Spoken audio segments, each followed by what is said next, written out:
Hey guys, it's Divyansh, welcome back to another episode of football daily.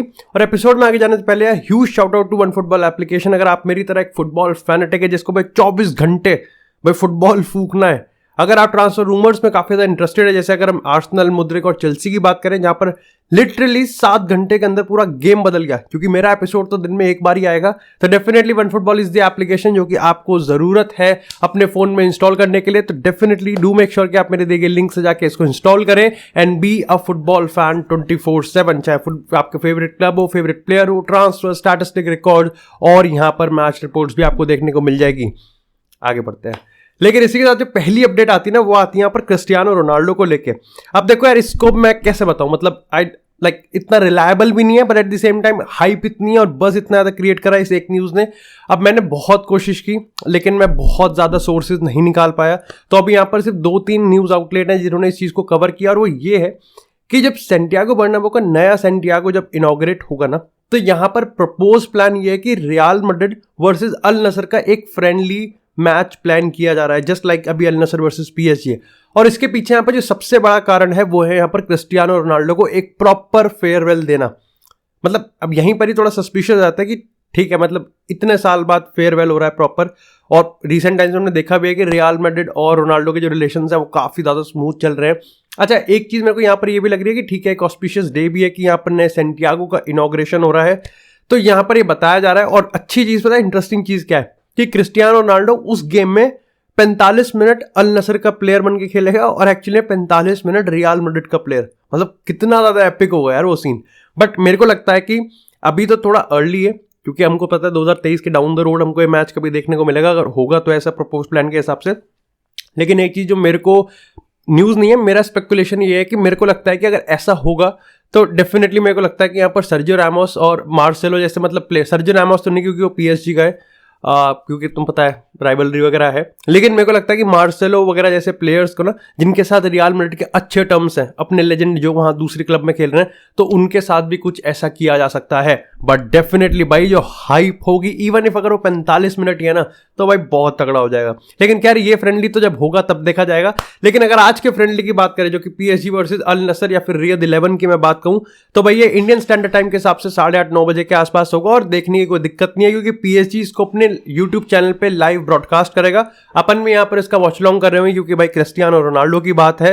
And unfortunately यार, क्योंकि आज जो Copa देल रे का मैच है वो 1:30 बजे है, और मेरा कल पेपर है सुबह, तो अकाउंट्स में तो मैं बच गया, फेल होता लेकिन कल पक्का फेल हो जाऊंगा मैं, तो यार उसके लिए मैं माफी मांगूंगा। लेकिन अगर हम बात करें इस फ्रेंडली के कुछ छोटी मोटी इंफॉर्मेशन की, सबसे पहले ये है कि भाई यहाँ पर लियोनेल मेसी, नेमार को पता नहीं, लियोनेल मेसी, एम्बापे तो पक्का स्टार्टिंग 11 में है, और इसका पैसा, मतलब इसके पीछे सबसे बड़ा रीजन पैसा है। टैक्टिकल रीजन तो मैं नहीं कहूंगा मतलब इसमें तो क्या ही टैक्टिकल प्रीव्यू करूंगा फ्रेंडली में। लेकिन इसके साथ बात करें रोनाल्डो की, जो कि इस टीम को कैप्टन करने वाले हैं, ऐसा बताया जा रहा है कुछ स्पेकुलेशन के हिसाब से कि ये मैच में वो सिर्फ 45 मिनट ही खेलने वाले हैं। आई डोंट नो, मतलब अब इसके पीछे जो बताया गया रीजन वो ये है कि जो मतलब अल नसर के कोच हैं रूडी गार्सिया, उन्होंने यहाँ पर पर्सनली रिक्वेस्ट किया है गलाडो से, जो कि इस रियद 11 का कोच है, कि भाई आप सिर्फ रोनाल्डो को 45 मिनट ही खिलाएं, क्योंकि 3 दिन बाद हमारा एक मैच है। मतलब बहुत सीरियसली लिया जा रहा है सऊदी लीग को, तो ये देखने में काफी अच्छा लग रहा है मेरे को। बट ये अभी इस समय स्पेकुलेशन हमको देखने को मिल रही है। बाकी भाई करेंगे रात को वॉच लॉन्ग, और देखो मजा, सिर्फ वाइब है मजे वाली, दैट्स इट। और बाकी सीरियस नहीं लेना इस गेम को, क्योंकि ऐसा हो सकता है कि अल नसर पिट जाए काफी ज्यादा, मतलब रियद 11 पिट जाएगी। पीएसजी के सामने क्या ही है यार, बट ठीक है, देखते जो होगा, इट्स ऑल फन। लेकिन इसी के साथ बात करते हैं यहाँ पर अब थोड़ी सी हैरी केन को लेके। अब देखो, तुमको पता है कि रिसेंट टाइम्स में हैरी केन के ट्रांसफर स्पेकुलेशन काफी ज्यादा बढ़ गए हैं, और ये चीज हुई इसलिए क्योंकि स्पर्स की जो परफॉर्मेंस है वो गिर गई है, स्पर्स के जो जीतने के चांसेस है वो भी गिर गए हैं, जो हाइप थी एंटोनियो कॉन्टे की वो भी मरती हुई दिख रही है, और ऊपर से एंटोनियो कॉन्टे का खुद का फ्यूचर भी कंफर्म नहीं है। लेकिन ऐसे में स्पर्स से 2-3 अपडेट है, तो मैं तुमको फटाफट से बताता हूं। देखो, हैरी केन इस समय ट्रांसफर मार्केट में अवेलेबल होता हुआ दिख रहा है, क्योंकि एज सच कोई नया कॉन्ट्रैक्ट वो रिन्यू करने वाला है स्पर्स के साथ, ऐसा कुछ लग नहीं रहा है। इसके पीछे 2 रीजन बताए जा रहे हैं। टेलीग्राफ की माने तो या तो टॉप 4 में फिनिश कर जाए स्पर्स, जो कि बहुत मुश्किल लग रहा है मेरे को, या फिर एक्चुअली में वो एक ट्रॉफी जीत जाए, जो तो उससे भी मुश्किल लग रहा है। तो ऐसे में यहां पर हैरी केन आ सकता है। अब यहां पर मैनचेस्टर यूनाइटेड भी है, आप यहां पर एक बार को बायर्न म्यूनिख भी रखोगे, एक बार हो गया, बार बार बायर्न म्यूनिख रखोगे और आप मैनचेस्टर सिटी का नाम ऐसे कह दोगे कि हाँ ठीक है, एक्स को ना भूले तो ठीक है। अब देखो मैनचेस्टर सिटी के तो प्रोजेक्ट में यहाँ पर फिट नहीं बैठेगा हैरी केन, क्योंकि डेफिनेटली अर्लिंग हालैंड एक लॉन्ग टर्म प्रोस्पेक्ट है, और उसके बाद हम ये भी नहीं भूल सकते कि यूलियन अल्वारेज भी उनके पास है। ऐसे में मैनचेस्टर यूनाइटेड के पास जाए तो देखो उनका चांस बनता है, क्योंकि सबसे पहली चीज तो यहाँ पर ये है कि तुमको पता ही है यार, प्रीमियर लीग में जो इंग्लिश प्लेयर्स होते हैं ना, उनको लेकर थोड़ा बायसनेस होता है। अब तुम कह सकते हो कि एरिक टेन हैग के अंदर सब चीज बदल गई है, लेकिन स्टिल वो चीज वहां फिर भी कुछ हद तक तो रहती ही है। लेकिन मेरे को यहाँ पर लगता है कि एरिक टेन हैग की अगर थोड़ी सी भी चल गई ना, तो वो विक्टर ओसिमेन पर ट्राई पहले जरूर मारेगा rather than going for Harry Kane. अच्छा, इसके पीछे एक बड़ा रीजन ये भी है कि तुमको पता है डेनियल लेवी को एक ग्रज है, एक चिड़ है, उसको किलस है प्रीमियर लीग के, और ऑफकोर्स होनी भी चाहिए, राइवल क्लब्स है, तो वो यहाँ पर मैनचेस्टर यूनाइटेड के साथ इतनी आसानी से तो नेगोशिएट नहीं करेगा। जो इस समय प्राइस बताया जा रहा है वो समर ट्रांसफर विंडो में इसको सेल करने के लिए वो होगा 100-110 मिलियन, जो कि लगभग किसी और क्लब के लिए बहुत कम कर दिया जाएगा। यानी कि बायर्न म्यूनिख की बात करें जो कि रडार पे बहुत टाइम से है, मतलब यूलियन नागलसमैन की बात करें, सीईओ की बात करें, बायर्न म्यूनिख के लगातार हायर ऑफिशियल्स ने हैरी केन के बारे में बार बार बोला है। ऐसे में उनके लिए जो सेलिंग प्राइस होगा वो सिर्फ 70-80 मिलियन के आसपास होगा, और ये हैरी केन के लिए इवन इफ अगर वो 29-30 साल का है, मेरे को लगता है कि बहुत ज्यादा सही है। और बायर्न म्यूनिख की मैं बात करूं जहां पर ये भी नहीं कह सकता कि मैं हैरी केन के अराउंड टीम बनानी पड़ी, क्योंकि बनी पड़ी है, it's like it's a world class team.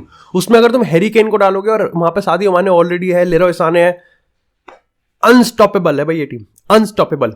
लेकिन इसी के साथ यार बात करते हैं अब थोड़ी सी मैनेजर को लेके। तो देखो भाई, कॉन्टे का हिसाब तो बहुत डगमगाता हुआ लग रहा है, और हाल ही में उसने ये चीज कहा है कि उसके 2-3 दोस्त गुजर गए, और यहाँ पर जो फैमिली में भी इम्बैलेंस चल रहा है इटली में, उसकी वजह से कहीं ना कहीं वो अपना फ्यूचर को जरूर कंसीडर कर रहा है। अब देखो ये एक रीजन ऐसा है जिसको मैं काफी रिस्पेक्टफुली और काफी सीरियसली देखता हूँ, तो मैं इस पर क्वेश्चन नहीं खड़ा करूंगा, लेकिन डेफिनेटली मेरे को लगता है कि एंटोनियो कॉन्टे बैक माइंड में सोच ही रहे थे कि हाँ उनको स्पर्स को छोड़ना है या नहीं छोड़ना, जो कि लग रहा है, क्योंकि एक टाइम तक स्पर्स भी 150 मिलियन हर ट्रांसफर विंडो को देगी नहीं। खैर अभी अगर हम बात करें तो पेड्रो पोरो के लिए उन्होंने 35 मिलियन का ऑफर डाला है, जिसको रिजेक्ट भी कर दिया है, बट अगर पेड्रो पोरो आता है तो भाई बहुत बढ़िया डील हो जाएगी। मेरे को तो लग रहा है कि रियल मैड्रिड क्यों नहीं गई पेड्रो पोरो के लिए, स्टिल रॉ बट मतलब काफी अच्छा प्रोस्पेक्ट है। लेकिन यहां पर 2 मैनेजर्स अवेलेबल है, थॉमस टुकल और मॉरिशियो पोचेटिनो, और ये बहुत सही मैनेजर्स है। देखो अब यहां पर अगर तुम मेरा पर्सनल प्रेफरेंस मारोगे तो मैं टुकल के साथ जाऊंगा, क्योंकि ऐसा नहीं है कि पोचेटिनो मतलब बेकार है। देखो पोचेटिनो स्क्वाड बिल्डिंग के लिए बहुत सही है, मतलब आपको अगर डाउन द रोड जाना है, लेकिन अगर आप बीच में चूटी से काटते रहोगे ना कि नहीं हमको ट्रॉफी भी जितवा, तो वो नहीं जितवा पाएगा। Eight the same time Thomas Tuchel भी डाउन द रोड मैनेजर बहुत बढ़िया है, लेकिन उसमें और पोचेटिनो में ये है कि मेरे हिसाब से टुकल अच्छा क्लच मैनेजर है। टुकल क्लच कर सकता है, मतलब ठीक है रिसेंट टाइम्स में वो रिकॉर्ड्स नहीं है, बट स्टिल क्लच कर सकता है एज कंपेयर टू पोचेटिनो। लेकिन इसी के साथ यार बात करते हैं अब थोड़ी सी बार्सिलोना की। तो भाई बार्सिलोना से भी यहाँ पर सबसे पहले आती है मेम्फिस डिपाई की। तो भाई डिपाई यहाँ पर एथलेटिको मैड्रिड प्लेयर है, हेयर भी वो हो चुका है, और सिर्फ 3 मिलियन यूरोज में, मतलब तुम लेवल देख रहे हो, और वो भी तब जब जस्ट बिफोर जावी ये कह रहा था प्रेस कॉन्फ्रेंस में कि मैं तो काउंट कर रहा हूं, तो साफ पता चल रहा था कि behind the door it is Memphis Depay जो कि इस मूव के लिए पुश कर रहा है। और देखो यार बनता भी है, मतलब मेम्फिस डिपाई मैं ये नहीं कहूँगा कि मतलब लेजेंडरी प्लेयर ही है, बट स्टिल एक प्लेयर है जो कि काफी हाइप में आया था जब ओलंपिक लियोन को छोड़ के आया था बार्सिलोना के लिए, और गेम टाइम नहीं मिल रहा तो डेफिनेटली वो यहाँ पर एथलेटिको मैड्रिड जाएगा ही। मतलब कोई भी दूसरा क्लब एक अच्छा लगता ही है, कहते हैं ना दूसरी थाली का खाना अच्छा लगता ही है, लेकिन ये नहीं कह सकते कि मतलब वो वहां कुछ उखाड़ेगा या नहीं उखाड़ेगा। But at the same time अगर हम बात करें करास्को की, तो भाई यहां पर तो मुश्किल है भाई बार्सिलोना के लिए। देखो करास्को को ज्वाइन करना है बार्सिलोना, लेकिन एथलेटिको मैड्रिड का कोई सीन नहीं है, क्योंकि 60 मिलियन वो मांग रहे हैं, और उसके पीछे का रीजन भी है कि वो मिड सीजन भी बेचना नहीं चाह रहे, और मेरे को नहीं लगता कि यहाँ पर बार्सिलोना 60 मिलियन खर्च करने वाली है करास्को पे। मतलब ये चीज मेरे को ज्यादा लगती है कि अगर आर्सेनल ने रफीनिया पे 100 मिलियन खर्च कर दिया, जो कि वो तो और भी कम चांसेस है, तो फिर ये होता है ना कि चलो चूतिया काट दिया तो अब हम पे पैसा आ गया, तो अब हमको रिप्लेस भी करना पड़ेगा। तो मेरे को लगता है कि हाँ ऐसा सीन हो सकता है, बट अभी तो मेरे को लगता है कि एज ऑफ नाउ तो चीजें बहुत ठंडी है। लेकिन इसी के बाद अगर थोड़ी सी और अपडेट्स की बात करें तो यहाँ पर ब्रोजोविच ने भी शायद से अब बार्सिलोना को रिजेक्ट कर दिया है। वो अभी इटली में ही ज्यादा कंफर्टेबल है। फ्रैंक केसी ठीक है मान गया था, माना नहीं माना, लेकिन तुमको पता है अगर एक बार ब्रोजोविच बार्सिलोना आ जाए तो फ्रैंक केसी को जाना ही पड़ेगा, इवन इफ वो चाहे स्टार्टिंग 11 में भिड़ने की कोशिश करे या स्टार्टिंग 20 में, वो मैटर नहीं करता। लेकिन इसी के साथ यार बात करते हैं अब थोड़ी सी आर्सेनल की। तो भाई आर्सेनल यहाँ पर डेक्लन राइस पे सर्कल कर रही है, और 80 मिलियन का ऑफर वो प्रिपेयर कर रहे हैं समर ट्रांसफर विंडो में। ये एक बड़ी चीज है। ये एक बड़ी चीज इसलिए है क्योंकि जहां बेलिंगम के लिए बहुत इलीट फाइट हो रही है between real Madrid, Manchester city and Liverpool, वहीं कहीं ना कहीं थोड़ी सी कम एलीट वाली फाइट हो रही है डेक्लन राइस के लिए, जहां पर आते हैं Chelsea, Arsenal and Manchester United. मे भी आप मैनचेस्टर सिटी का नाम भी ले सकते हो। ऐसे में आर्सेनल यहां पर डेक्लन राइस को ले गई तो ये चेल्सी के मुंह पे काफी बड़ा तमाचा हुआ। इट्स बिकॉज क्योंकि चेल्सी को पता है उनको मिडफील्ड में चाहिए। ऐसे में बेलिंगम की रेस में एंटर नहीं कर सकते इवन इफ अगर उन पर पैसा ज्यादा है, और यहां पर वो डेक्लन राइस को भी लूज करना नहीं अफोर्ड कर सकते। लेकिन आर्सेनल अगर ले गई तो भाई मेरे को लग रहा है कि आर्सेनल बहुत स्ट्रांग हो जाएगी। मतलब अब थॉमस पार्टे की इस तरीके से परफॉर्मेंस आ रही है। अगर हम ग्रानिट जाका की बात करें तो डिसिप्लिन आ गया है। मार्टिन अडेगार्ड को तो इंट्रोडक्शन की कोई जरूरत ही नहीं है। ऊपर से डेक्लन राइस आ जाए तो वो तो और भी बढ़िया चीज़ होगी। खैर वेस्ट हैम से तुमको मैं एक चीज़ बता दूं कि डेविड मॉइस अगर एवर्टन से हार गए, अगर ये हुआ नहीं है मैच, तो सैक होने के चांसेस ज़्यादा है। और इट्स काइंड ऑफ इंटरेस्टिंग कि कहाँ वेस्ट हैम यार पिछले सीजन टॉप 4 में बढ़ रही थी और कहाँ अभी यहाँ पर इतनी बकचोदी हो रही है वेस्ट हैम में। तो ये देखने वाली बात है। लेकिन इसी के साथ यार बात करते हैं थोड़ी सी मैनचेस्टर यूनाइटेड की। तो कल भाई इनका प्रीमियर लीग में मैच हुआ था, 1-1 से ड्रॉ हो गया।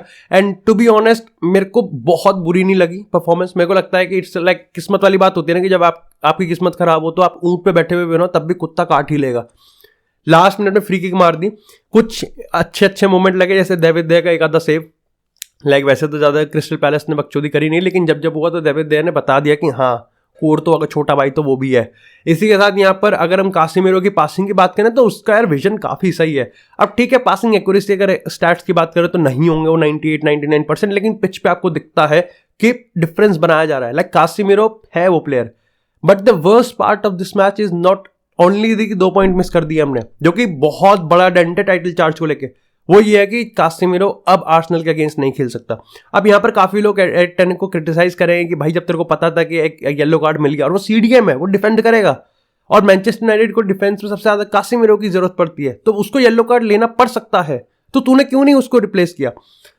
It's easier said than done. लेकिन जब आपको पता है कि आपके जीतने के चांसेस ज्यादा हैं और जिस तरीके से आप खेल रहे हो तो और भी ज्यादा है, और आपको जीतना है भी, तो कहीं ना कहीं आप रिस्क लेते हो ना। हाई रिस्क हाई रिवॉर्ड वाला हिसाब हो जाता है। नहीं हुआ। अब देखो हाई रिस्क ले भी रहे थे और उसका रिवॉर्ड भी मिल गया था।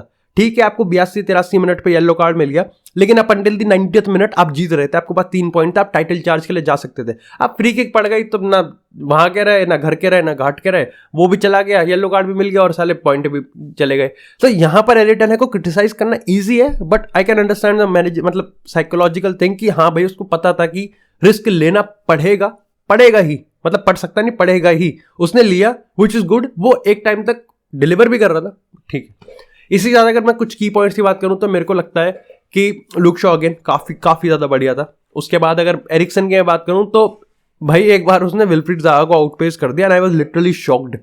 लेकिन एक टाइम के बाद ना उसकी भी यार मतलब उसकी एक्टिवनेस आपको दिखने लग जाती है, कम हो रही है। ब्रूनो फर्नांडिस की बात करूं, अगेन ऑफ द बॉल बहुत तगड़ा था।